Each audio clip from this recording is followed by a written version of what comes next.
You can now add color formatting to your pages. Let's take, for example, this page of assets. You can change the cell or font style for an entire column or all the rows.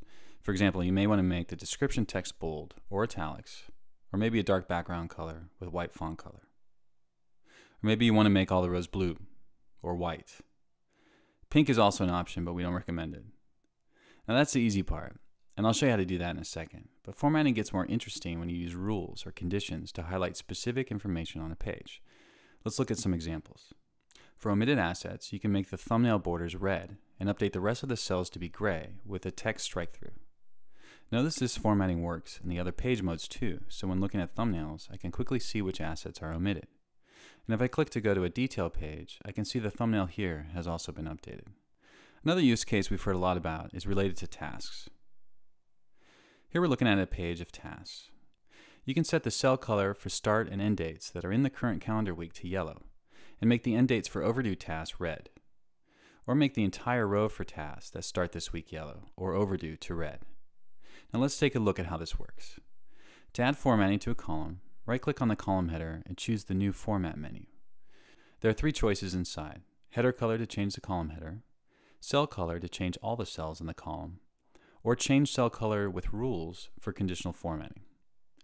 Let's first change all the end date cells to be all bold on a white background.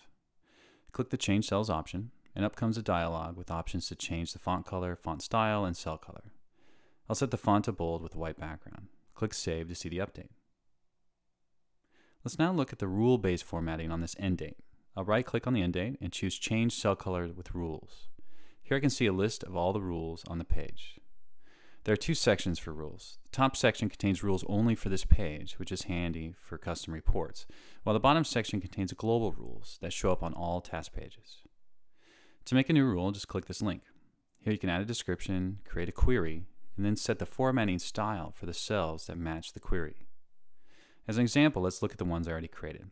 I'll click Edit to see the rule that makes the overdue task red. For this rule, I'm looking for all tasks where the end date is before today and where the status is not final. The font is set to bold, and the cell background color is red.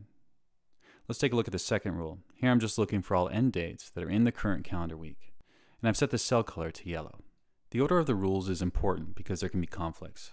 The page runs through the rules from top to bottom, with the top combination of rules for font styling and cell formatting winning. So in this case, any tasks that are overdue and also in the current calendar week are red, not yellow. Once you're done setting up your rules, click Save. The same options appear on the rows too. Just select and right-click any row and choose the option from the Format menu. Again, you can set explicit formatting to change formatting for all cells or use rules. Here you can see that I set these rules up for the page only, so they'll only work on this one page. If I click to go into this asset, we'll see that in the Task tab, my global cell rules are applied. And there she is. We hope these formatting tools make it easier to quickly see the important information in your layouts.